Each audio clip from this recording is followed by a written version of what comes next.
Nestle પર એક view લેવો છે.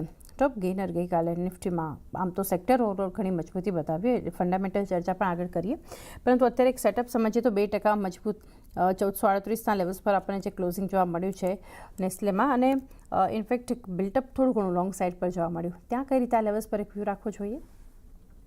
નેસ્લે ઇન્ડિયામાં જોઈએ તો છેલ્લા ઘણા સમયથી આપણને કન્સોલિડેશનમાં કામકાજ થતો જોવા મળ્યો હતો, જ્યાં 1350ની આસપાસના લેવલ એક ઇમ્પોર્ટન્ટ હર્ડલની જેમ કામ કરતા જોવા મળી રહ્યા હતા.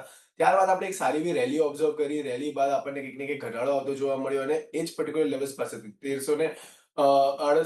1370ની આસપાસના લેવલ્સ પાસેથી એક સારો બેઝ ક્રિએટ થતો જોવા મળ્યો, એક સારો સપોર્ટ ક્રિએટ થતો જોવા મળ્યો અને ત્યાંથી આપણને ફરીથી એક પોઝિટિવ ડિરેક્શનમાં મૂવમેન્ટ આવતી જોવા મળી રહી છે. તો મોરલેસ જે રીતે અત્યારે આપણને કામકાજ થતું જોવા મળી રહ્યું છે, એ રીતના જોતા લાગી રહ્યું છે કે એક થ્રોબેક પછી ફરીથી આપણને સેકન્ડ રાઉન્ડ નો મૂવમેન્ટ આપણને સ્ટાર્ટ થતી જોવા મળી રહી છે. સેકન્ડ રાઉન્ડ ઓફ બાઇંગ અહીંયાથી આપણને બનતી જોવા મળી રહી છે.